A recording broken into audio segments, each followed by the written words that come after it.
তখন কিছু দৌড় দিবে আর কিছু দাঁড়াই থাকবে। তো একদল দৌড়াইতে থাকবে জাহান্নামের দিকে, আর একদল দাঁড়াই থাকবে। আল্লাহ ডাক দেবে, কিরে তোরা দাঁড়াই রেছিস কেন? বলে আল্লাহ জাহান্নাম বড় কষ্টের জায়গা, ডর করে। আল্লাহ বলবেন, এই আমারে দেখা হাসরের মাঠে থাইকা আমার হুকুম মানিস নাই, তাহলে দুনিয়াতেও তোরা মানতি না, তোরা জাহান্নামে চলে যা। আমার এই কয়েকদিন আগে ভূমিকম্প হয়েছে বড়, এই গত কয়েক বছর আগে। তো 3 তলা ছাদের উপর দিয়ে মানুষ মসজিদে। আমাকে কি ব্যাপার, এই ফজরের রক্তে মুসল্লি খুঁজে পাওয়া যায় না, তা আপনারা আজকে ফজরের ছাদে উঠে গেছেন, এত মুসল্লিকে হুজুর যেমনে রাত বেড়ে কাঁপাইছে, ঘুমাইতারি নেই, ডরে মসজিদে চলে আইছি। শয়তান এদের দেখে চিন্তা করি, ওরে বাপ কত বড় সিটার, এক কাঁপুনির পরে মসজিদে এসে আবার জোহরের সময় নাই, আসরের সময় নাই। চিন্তা করেন, আল্লাহ মনে হয় বুঝে না, মানুষ মনে করে যে আমরাই খুব চালাক।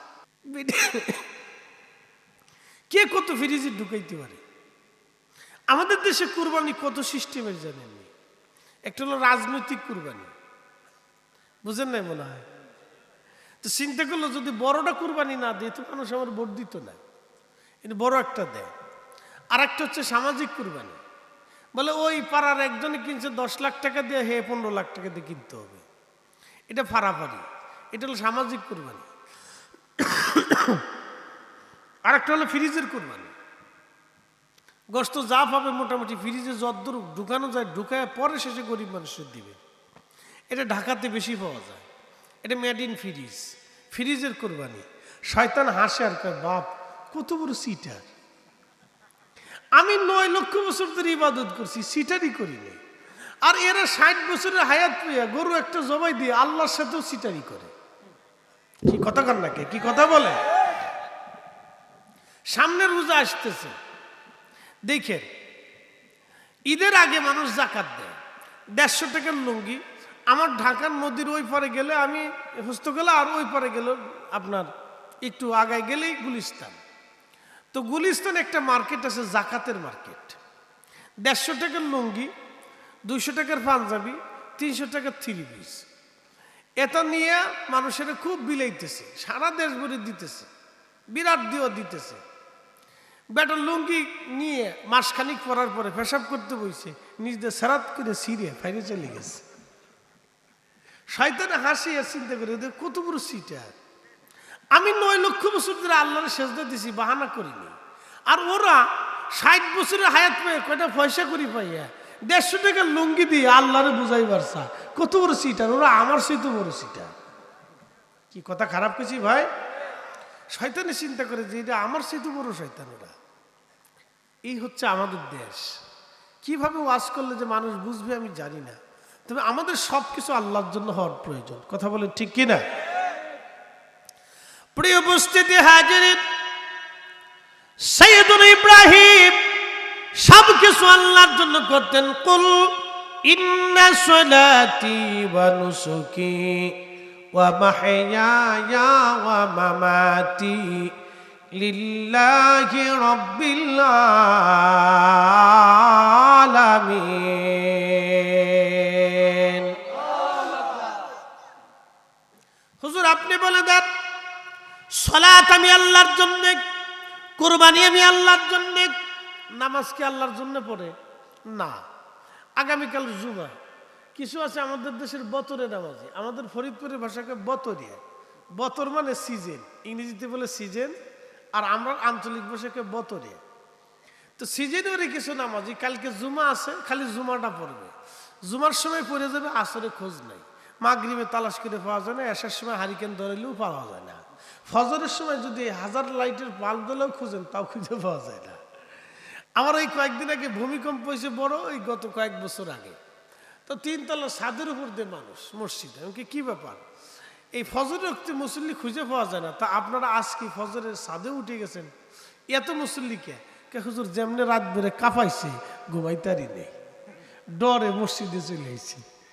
শয়তানে এদের দেখে চিন্তা করি, ওরে বাপ কত বড় সিটার, এক কাঁপুনির পরে মসজিদে এসে আবার জোহরের সময় নাই, আসরের সময় নাই। চিন্তা করেন, আল্লাহ মনে হয় বুঝে না, মানুষ মনে করে যে আমরাই খুব চালাক। তো খুব ভালো করে শোনেন, তো কিছু নামাজ আছে হলো এই রাজনৈতিক নামাজ, বলে কেমন? নির্বাচন আসলে টুপি এটা মাথায় দিয়ে পেশাব করে পানি না নিলেও মসজিদের প্রথম কাতারে চলে যায়। অজু না থাকলেও নামাজের দ্বারা যায়, যে নামাজ পড়লে ভোট দিয়ে না দিলে, নামাজ না পড়লে ভোট দিত না। বুঝতে পারছেন? এরকম কিছু লোক আছে। আবার কিছু মানুষ আছে তারা সামাজিক নামাজ পড়ে, বিচার সালিশে বসছে, তো ইমাম সাহেব বললো যে এই ধরেন আমরা মুজাহিদ ভাই এই দাওয়াত দিছে, তো বেচারা বললো যে সাব সকল লোক সকল আপনারা আসেন, আজান পড়ছে, নামাজটা পড়ে নেই। তো এর ভিতরে কিছু আছে পেশাব পেশাব করে পানিটা নিল হয় না, হ্যাঁ, তো দাঁড়াই পেশাব করে, সেলো মেশিন স্টার্ট করে সেনটা খুইলেই। এরকম কিছু বহুত মানুষ আছে, তারা বসতে চায় না, সেনটা খুলে সেলো মেশিন স্টার্ট করে দিছে, গাছের গোড়ায় পেশাব করে মানকে চিপে খাড়ায় পেতে শয়তানে হাসার চিন্তা করে, ও আমার দোস্ত, আমি 9 লক্ষ বছর ইবাদত করছি, দাঁড়ায় মতি নেই, ওর 60 বছরের হায়াত পেয়ে দাঁড়ায় পেশাব করে দিছে। বুঝতে পারছেন? তা আমরা কি ওয়াজ করবো? ওয়াজ তো কত কোয়ালিটির ওয়াজ আছে, তো খুব মনোযোগ দেন। তো এই লোক চিন্তা করলো যে নামাজ যদি না পড়ি তো সমাজ কি করবে? তো সে সমাজের ভয়ে নামাজে গেছে, আল্লাহর ভয়ে যায় নাই। ভোটের ভয়ে নামাজে গেছে, আল্লাহর ভয়ে যায় নাই। আর এক নামাজি আছে হলো আপনার এই বিআই নামাজ, বিআই ভাই নতুন গেছে, এখন বিআই চিন্তা ডাক দেখে বিয়ে আসেনও নামাজ পড়ে আসি। তো এখন বিয়ে চিন্তা করলো নামাজে যদি না যায় তো বিয়েই মন্দ বলবে, হাতে বিয়ের ডরে নামাজে গেছে, আল্লাহর ডরে যায় নাই। কথা কোন ঠিক কিনা? এই জন্য বিআই নামাজ। তো কত কোয়ালিটির নামাজি আছে, নামাজির কোনো শেষ নাই। ইয়া আল্লাহ, এই জন্য আল্লাহ বলেন কুল, হুজুর আপনি বলেন ইন্না সলাতি, সলাতটা যেন আমার জন্যই হয়। নামাজটা কার জন্য হবে? একসাথে বলেন, কার জন্য? আল্লাহর জন্য হবে। প্রিয় উপস্থিতি আমার হাজিরিন, খুব মনোযোগ দিবেন। এরপরে আল্লাহ বললেন অনুসুকি, কুরবানি আমি আল্লাহর জন্যে, ও মাহিয়া, আমাদের জীবন যেন আল্লাহর জন্য হয়, আল্লাহর জন্য, আল্লাহর জন্য, আল্লাহর জন্য।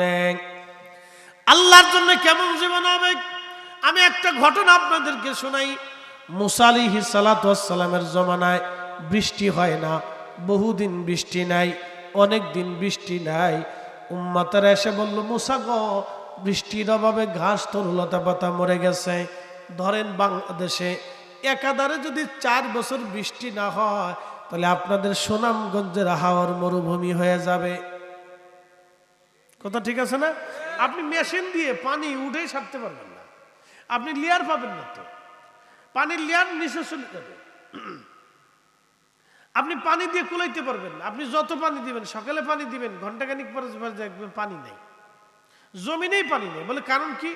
একাধারে 4 বছর বৃষ্টি নেই, পানির লেয়ার নিচে চলে গেছে, তখন মাটির ভিতরে নিচে শুকিয়ে যাবে। তো আপনি যত পানি দেন, পানি দিয়ে কুলাইতে পারবেন না।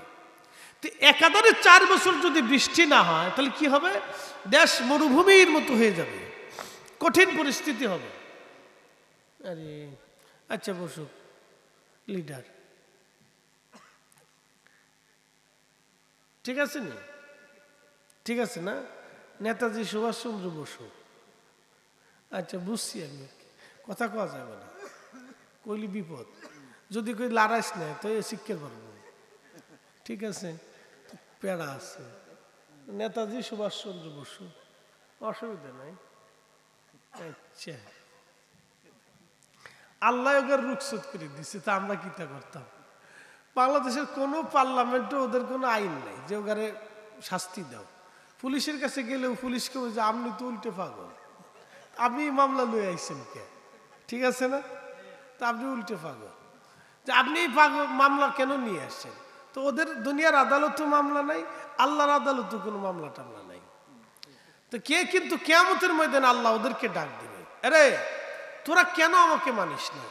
তো ওরা বলবে যে আল্লাহ তুমি আমরা পাগল বানাইছিলে, তা আমরা ধর্মকর্ম কিছু জানতাম না, যদি আমরা সুস্থ বানাইতা তাহলে তোমার মানতাম।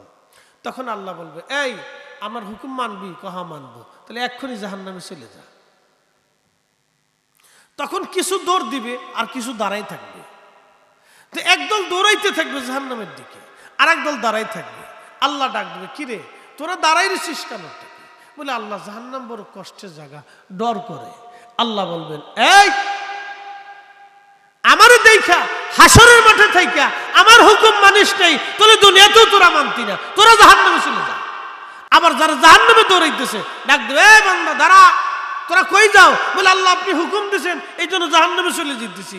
আল্লাহ ডাক দিয়ে বলবো, দাঁড়াও, তোমরা জান্নাতে যাও, তোমরা পরীক্ষায় পাস, কারণ তোমরা আখিরাতেও আমার হুকুম মানছো, দুনিয়াতেও হুকুম মানতো। একসাথে বলবেন আল্লাহু আকবার। এই জন্য ওনাদেরকেও ধরবে, সারাসারি নেই,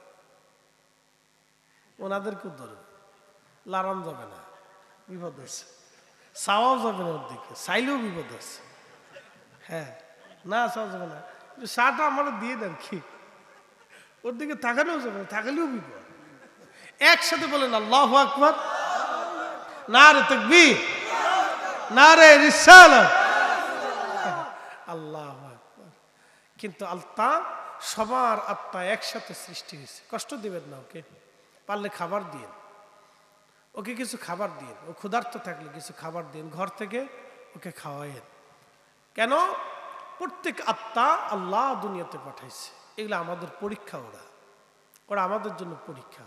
যদি আপনি খাবার না দেন, আপনার দরজা থেকে তাড়িয়ে দেন, কিয়ামতের ময়দানে কিন্তু জবাব দিতে হবে।